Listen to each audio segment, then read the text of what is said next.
All right, we'll go ahead and get started then.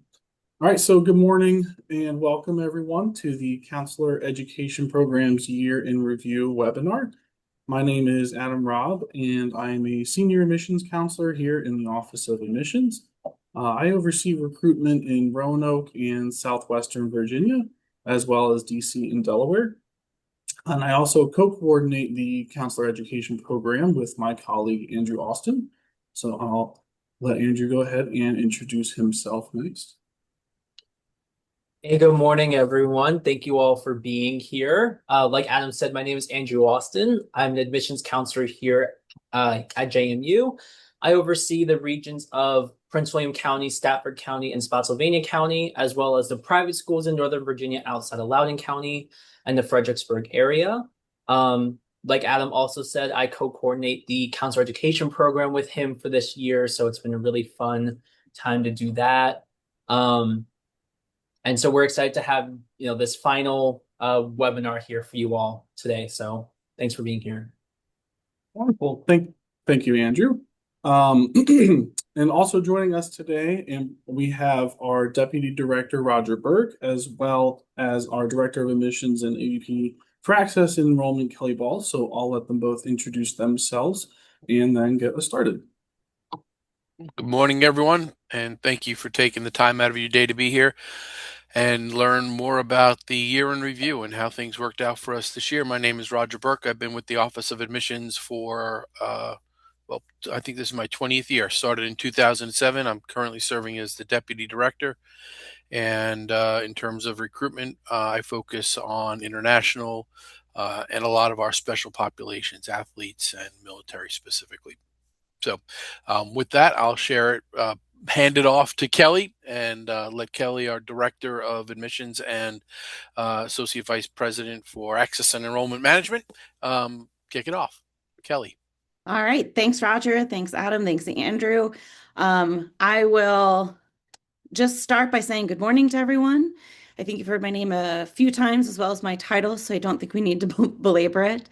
But what I really want to do before we get started is not only thank you for joining us today, but I also want to pause and take a moment as we kind of have this year in review to also pause and recognize the folks who have put the work behind the counselor education program this year. That includes the newsletters you're receiving, the webinars that you've been experiencing. So I just want to take a moment to thank you, Andrew Austin, and you, Adam Robb, for the work that you do and have been doing to help our office engage and inform our counseling communities and our partners. So just want to pause and thank you. I also want to take a moment to recognize our entire Office of Admissions at JMU. A lot of what you folks on this call are going to hear today is the success of what our work has been, and the success is tied to the humans behind that in our office. And we've got 50 plus people in the Office of Admissions who make it work, and they're the reason we're here. And so I just want to thank them for their dedication, their hard work, and just recognize what went into this year and ultimately the year in review. All right, so moving that forward, let's jump in. So for those of you who joined us in January when we talked about our early application pool, some of this may look familiar, but whether you joined us or not, we're going to do a little bit of a recap. So our total applicant pool, now that we're post May 1, just as a reflection overall, we've continued over time to experience a boom from the Common App from us joining it.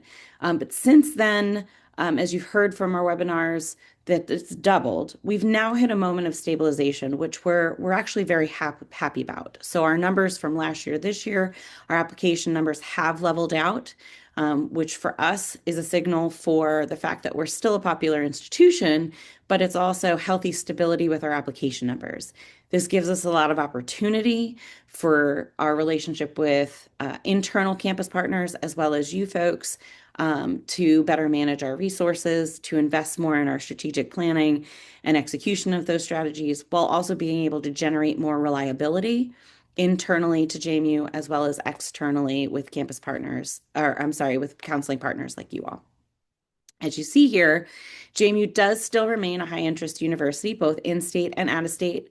We particularly have growth continuing in our early application pool. So while we have stability in our total application numbers, we're seeing the growth within early action interest.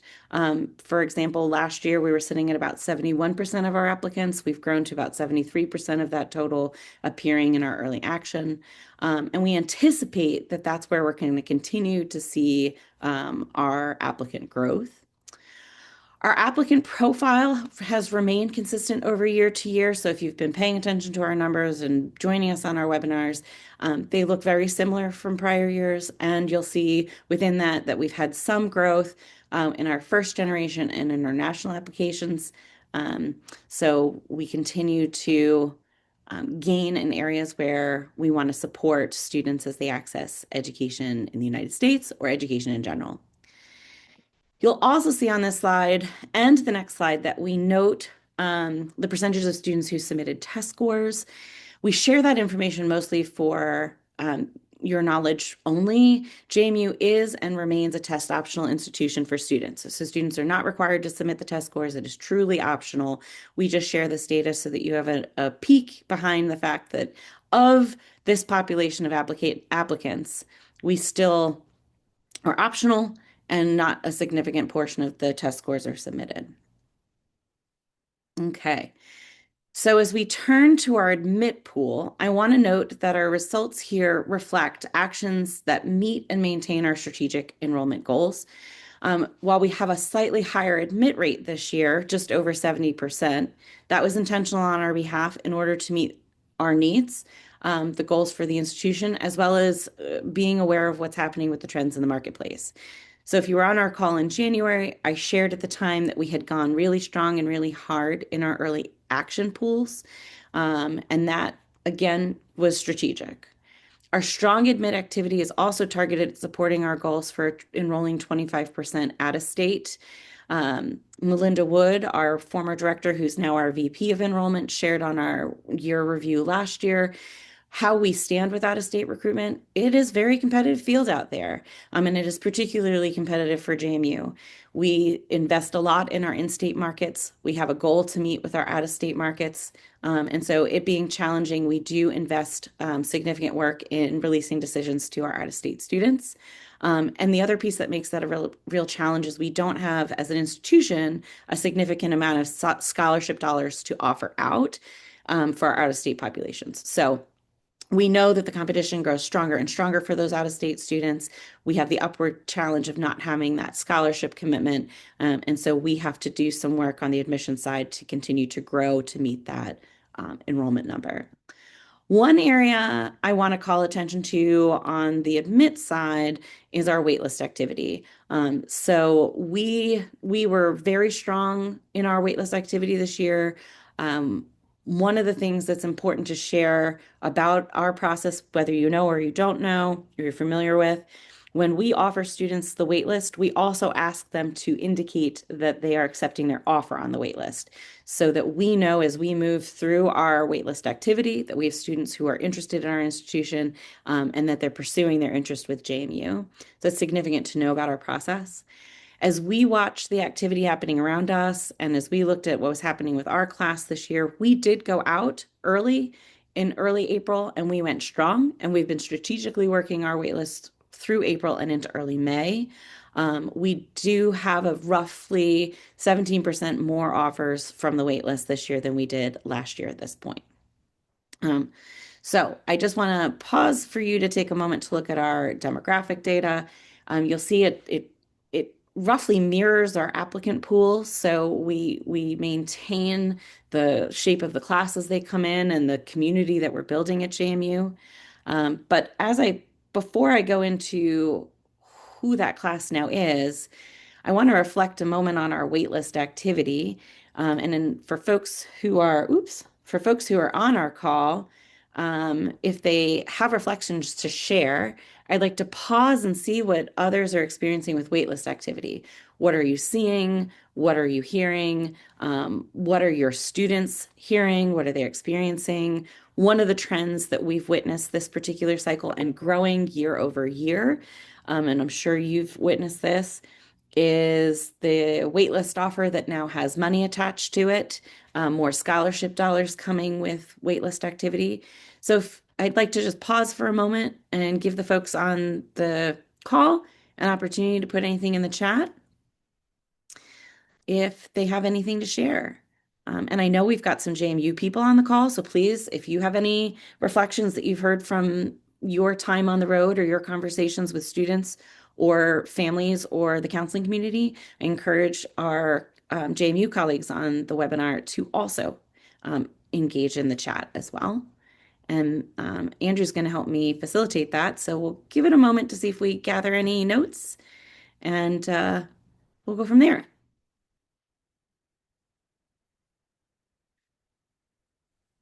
Yeah, so real quick, everyone should have access to the chat function here. Just make sure it's set to everyone, so that everyone can view the chat that you might be sending through. And I look forward to reading them out loud and sharing.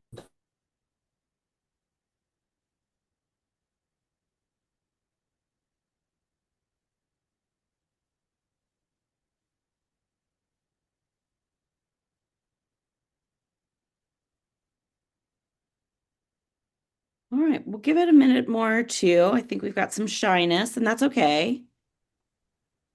So it looks like the Q&A chat function is not active for them, Kelly. So if you want to use a Q&A chat function, someone already did. And Okay, that's how I got let know. So you can use it there and we'll just go through it that way. But great. Kelly, I do have someone say that that they've seen the waitlist with merit. And that waitlist activities, if I'm reading this correctly, is from largely public schools, larger public schools. Great. And for whoever dropped that note in, for those, are you mostly seeing that most of those large public schools are also including some sort of merit award, or is it 50-50? Some are and some aren't?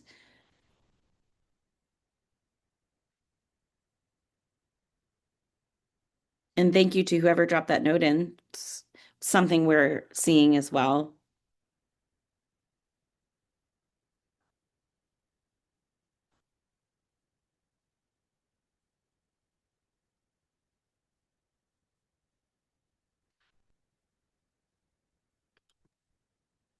Okay, so there was a clarification here that to clarify merit awards from mostly private schools, and there's not much merit from larger publics as of yet. Okay, great. Thank you. We'll give it a quick second to see if anybody has anything to add. I think I'm going to move on, but if anything pops up, Andrew, at the end, we can kind of revisit it. Sound good? All Yes. right. Great. So the year in review, where are we? Post May 1, we are thrilled to be where we are with the class of 2030. The more folks, I think, in the community start to get to know me, the more they'll hear, though, the following phrase from me, which is cautious optimism. So where we stand today, I'm happy. I'm happy for the work that my team has done. The Office of Admissions has really worked hard to be where we are. But truthfully, I remain cautiously optimistic. The MELT market is high. The waitlist activity is still out there. We know there are scholarship dollars being offered to students, so cautious optimism. We continue to watch all those trends and observe the activity happening around us, both in state and out of state. And for us, MELT has trended very similarly year over year. So while the number you see here, 5,485 matriculants, these are all of the students who have said yes to us. Of that group, we've had roughly 130 tell us, you know what, I'm not coming to JMU. I'm off the wait list at somewhere else, or I've gotten a financial offer somewhere else. And so we are monitoring that MELT. But again, as I've shared, it's relatively stable year over year with trends we've seen. Ideally, as we go through the MELT cycle, we're hoping to land to that 4,900 sweet spot of our class. We're prepared if we are a little bit over with our housing and other resources, but that will be our sweet spot to land as we move through what the summer month looks like. One of the things that's a win for us, we also work very closely with orientation and transition here at JMU, and we've been working with them on their benchmarks that really show us the positive trends from the incoming class. There will be an email going out today to any admitted student who needs a nudge. They have a major action that they haven't taken yet that would tell us that they're sticking with us. And those actions are connected with their one book new student checklist. So today they'll get a little nudge, kind of letting them know they in order to make progress, they need to do these things. And that will help us understand kind of how our students are doing, those that are still lingering out there. Again, as we're monitoring the melt. But overall, we see with our orientation and transition benchmarks that our students are showing positive trends in the incoming class. In fact, stronger than year to year, which is really, really reassuring for us and contributes to my cautious optimism. So we're proud of the class we've shaped. We anticipate similar melt as we've seen prior. And we're, as you can see now, I shared earlier, our goal for enrollment with the out-of-state numbers at 25%. Our incoming class right now is sitting at that 27. So we'll hopefully maintain that for our class. And again, that demographic piece that follows through with our diversity of the class, our growth with first generation students. I also want to share something we've shared prior.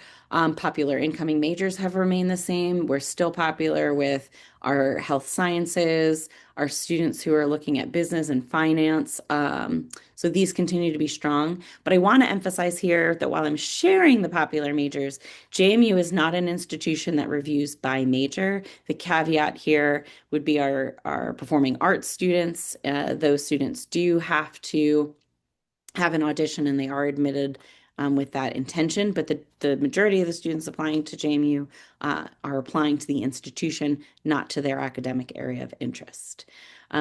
We've seen no shift in how students choose to apply. We have two ways in which they can. The Common App is pretty much the gold standard, but we also have a hosted application as well for what we call Apply Web. So our students do have two options. The vast majority are doing it through the Common App. I shared earlier our limited scholarship opportunities, and that is truth in the pudding with the 8%. So 8% of our incoming students have a scholarship from JMU. So not a large portion of our admitted student population. And also within that, we've done a lot of work over the years related to Pell eligibility and Pell students and working to grow that population here at the institution with the financial means that we have available to us. And so the incoming class, the admitted students, we have 16% of them are Pell eligible. One of the things I also want to make sure to share with you, I'm sure you've heard this from other institutions, and Adam, if you could drop the link into the chat for me, thank you, is our Parent Plus loan changes. This is not JMU specific. I want to emphasize this. The One Big Beautiful Bill impacts every school in the country and beyond even our academics. But it's a high impact for our Parent Plus loans, and our financial team has a website that Adam's going to share the link for that has great resources and also a great video that you as counselors can watch, but also a great thing to share with your families, whether they're coming to JMU or not. To really set the stage for what's happening with the Parent Plus loans. It will be impactful for current students, and it's going to also be impactful for our incoming class and future classes. So we want to make sure families are aware of that as they move in for the class of 2030 and quite frankly onward. So take a look at that link. It's a really great one from our financial aid colleagues. All right. A few other things I want to share. We last year introduced our new Dukes Abroad. This is primarily for waitlisted students, but we do open it to all matriculated students as well. So it's an opportunity for students to start their JMU experience, to be a Duke at one of our JMU study abroad locations. We have one in London, England. We have one in Florence, Italy, and we have in Salamanca, Spain. So last year we introduced the program with 2 locations. We've been very thrilled with it. And so we've expanded it to a third to include Salamanca, Spain. We are still taking applications for this program. And I think, Adam, if you haven't dropped the links in, he'll drop it in for you now. We ask you to encourage your students to consider this. It is a great opportunity. Our waitlisted students get admitted from the waitlist and they join the JMU community in the fall. They just happen to join us at one of our locations. And what's significant about these programs is that they're going to be taking JMU classes, so they don't have to worry about transfer credits. They're getting a JMU orientation, they're getting JMU support at these locations, and they're not just first year students at these locations. So they're commingled in their residence and some of their class experiences and their on-site, in-country experiences with upperclassmen at JMU. So they have the opportunity to really feel that Duke experience from abroad with a lot of support from the campus community. And then they join us in Harrisonburg in the spring with another orientation and transition onboarding as new Dukes. So again, just plugging this, if you have a matriculated student coming to JMU that you think would be particularly great for this program, please, we are taking applications and we'd love to see that. And then if you have a waitlisted student that JMU is their number one, this would probably be their best option. And so we would highly encourage it if it was right for the right student. And again, it's a quick application process, and we're taking applications through this Thursday, May 28th. I also want to share something looking forward. So even though this is a year in review, it's an opportunity to get ahead a little bit. So we have an application update with our JMU Honors College. So in prior years, the Honors College and the application for admission were separate. Moving forward to this application cycle with the application opening in August, we will now have a consolidated application through the Common App and ApplyWeb. So first year students who are looking to apply to JMU and to JMU Honors will submit their application combined with their Common App or their ApplyWeb application. That means that their deadlines are aligned. So our early action, as a reminder, is November 1, and our regular decision is January 15th. But the key to that is your students don't need to wait to get ready. So while the application for admissions does not require any essay questions, the application to the honors does. And so we want to make sure that students are not impacted by having to work on those essays to meet these deadlines. The students can prepare now. So Adam, I believe, has dropped into the chat the link to the honors website where they can access the 2 essay questions for this cycle and get them ready, get them prepared, have them drafted, have them ready to go so they can really just copy and paste them in and proceed and complete their honors application. So again, we now have an honors college application for first year students as a part of their application for admission, and the deadlines align with admission deadlines. So in order to submit the Common App, they need to do that, but they can prepare early and access those essay questions now. The thing I want to emphasize, though, is that a decision to the Honors College will not be shared until after a student receives their decision from the admissions office, and those decisions are not related. So the only thing that's related is to be admitted to the Honors College, you have to be admitted to JMU, but it is a separate admissions process. It is a separate evaluation process. We are just making the application easier for first year students. The other thing looking forward, and it's quite exciting for us at the university, we've spent a year with our new president, President Jim Schmidt, really aggressively creating a strategic plan. And for those of you who joined us in March at our in-person counselor event, you got a little peek at this. If you've been watching our social media accounts and some of the news, you might have seen some of this. But I want to share with you, if you haven't, that we have released what we call the Madison Promise. As quoted here, it is a bold commitment to transformational education, pioneering research, and belonging for every student, every community, and every generation of Duke students. It is truly that. It is transformational, and the campus community and friends of the institution have come together to put together something that will change the face of the footprint of our campus, whether that's increased residence life, space, student learning spaces, student campus life spaces, our academic experiences, including a focus on hands-on learning, things that prepare students. Our work with AI is being included here.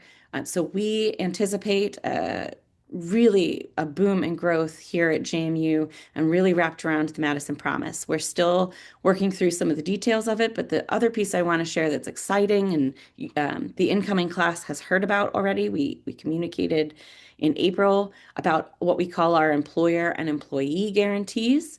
So, as it says here, we stand behind our students beyond graduation. So, beginning with the class of 2030, so this group of students coming in today, and every class that follows, they have a commitment from JMU. So, if 1 year after graduation they are struggling to find employment, we will support them with their power skills, helping them develop the needs to gain employment. And if they do get employed and their employer would like to see more strength in those skill areas, we will work with the employer to provide opportunities for that student to be stronger. So we stand behind the education, we stand behind the experiences that they have that build a strong resume, and we provide these guarantees in that way. Now, some of the details behind how the guarantees work is still taking shape. We're in the phase of our strategic plan where we're working with implementation teams to determine the how, but it will be integrated for this incoming class very thoroughly. Excuse me, and quite frankly, transformationally. So we're excited here about what this means for the future, the whole plan. And I think Adam has dropped in a link for you all. So if you're interested, you could dig a little bit deeper about what we've been sharing with our partners, our community, our students, and our incoming class. So very exciting for us at JMU. The last thing I just want to plug is, for those of you who are working with students, or for those of you who might be in Virginia or near Harrisonburg or the Shenandoah Valley, we are bursting at the seams with summer information sessions and campus tours. We would love to see your students and their families. We would love to see you. So let us know if you're coming. Have your students register for visits. Adam is going to drop a link in for that as well. But the other thing I want to share is we do know our fall open house dates, September 26th and November 14th. The registration for those will open in a few weeks. So we anticipate being able to launch registration in mid-June. So if you have students who are looking for that bigger experience, or maybe they aren't taking the summer campus tour, these would be great opportunities to meet with academic units, talk to student life offices like Residence Life, Office for Disability Services, campus clubs and organizations. It's a bigger, as you know, open house experience where students can really see what it means to be a JMU Duke. So we'd love to see you over the summer.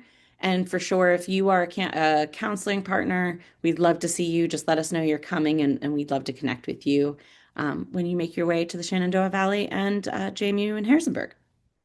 So with that, I'm going to take a minute to breathe and turn it over to any Q&A we have, and open it up to my colleagues on the call to help, so I can take a swig of water.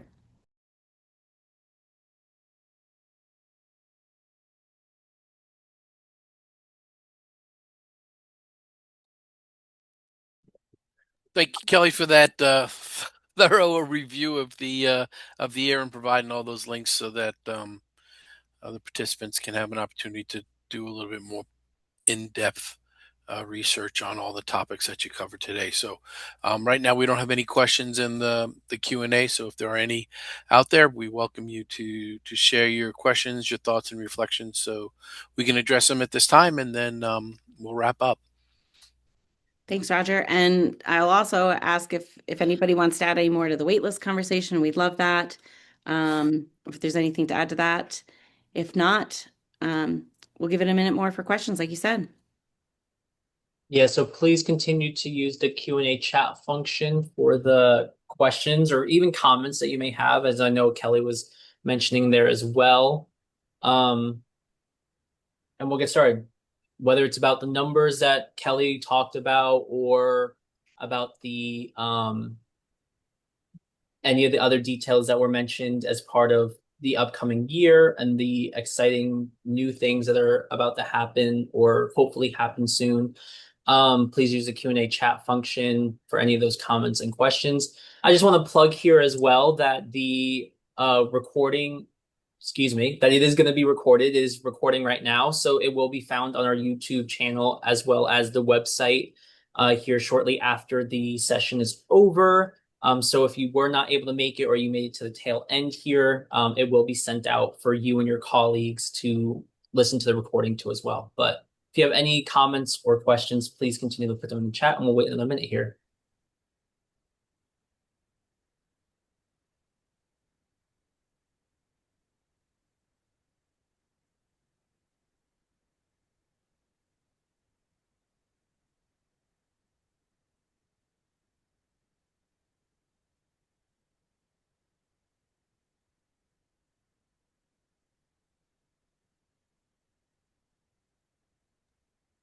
All right, so we do have a couple questions. Kelly, so the first one, it says it's unrelated to admissions, but this counselor has students who are looking for corporate partnerships for jobs and internships.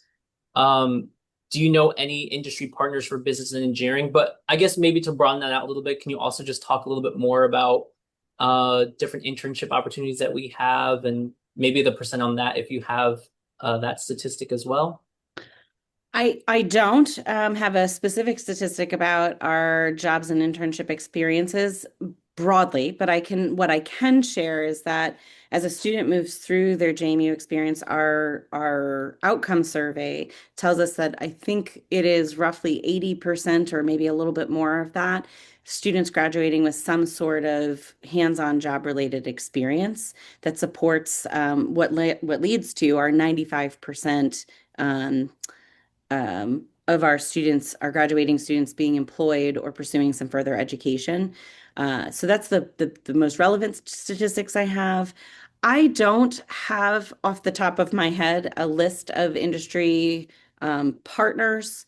I think that's something we can certainly follow up on. So if you have Allison's contact information, we can work together to provide that post call to make sure that we have that information. I see that the second question is about New Dukes Abroad. So our New Dukes Abroad program, we are looking, it is selective. We are looking to have 15 students at each of the three locations. So looking for a total of 45 students in the New Dukes Abroad class, because the other half of the population are upperclassmen. So half of the population being our new students and half of the population being upperclassmen in, as I mentioned earlier, experiencing the programming together and integrating within the JMU experience together, kind of learning from each other.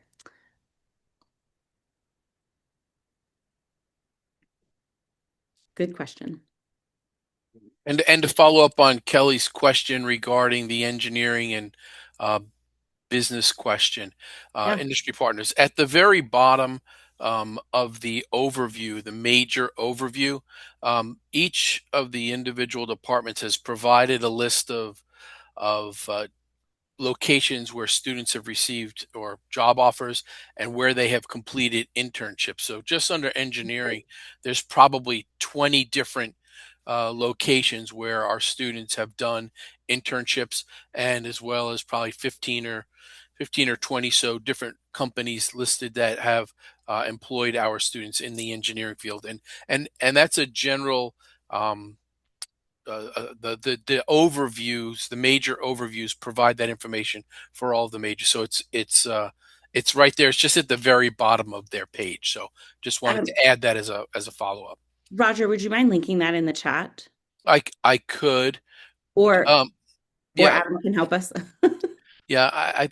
I'm trying to figure out if the when I look at my what I type in the chat, it just says it goes to the host and the panelists. So what I'll do is I'll type an answer to the question with the hope that everybody can then see the link for engineering at least. Yes. Okay. So where Roger's putting it now is in the Q&A. Yeah. And it looks like Adam was able to drop something into the chat as well. Okay. And Thank that's just an example of what they do in engineering, and all of the majors list that. So if you have a student who's interested in graphic design, if you looked up graphic design overview, there would be a list of those same types of internship and career opportunities at the bottom of that overview. Great, Roger. Thank you. Good find. All right. We'll give it one more minute and otherwise we'll wrap up. So last call on questions as we wrap up our year.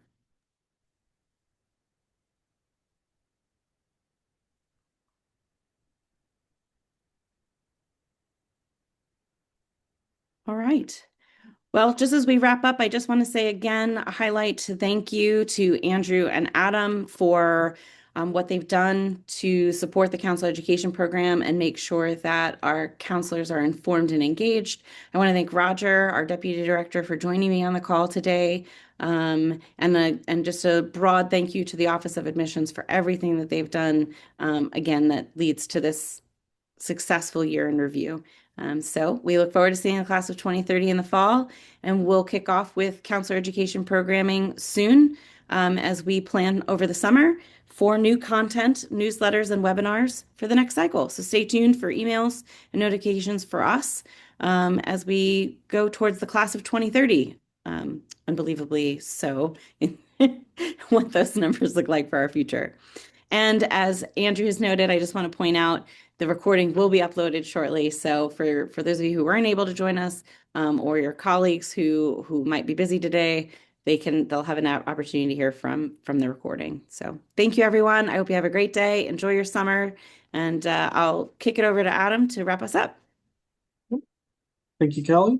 So yeah, I just want to say thank you all. So that's a wrap for everything that we have. I want to thank Kelly for presenting this valuable information to us. We hope that you all enjoyed getting this information and understanding a little bit more about JMU and our class of 2030. So thank you for taking the time to join us. This is our last webinar for the academic year, so we want to thank you all for your support. We hope that you have a great rest of your day and a wonderful summer, and we'll be in touch in a couple of months, if not over the summer, with updates on the counselor education program and the start of the new academic year. So thank you all so much. And if you do have other questions, feel free to email us them at the counselor education program email, and we'd be happy to connect with you. But other than that, we hope you have a good rest of your day.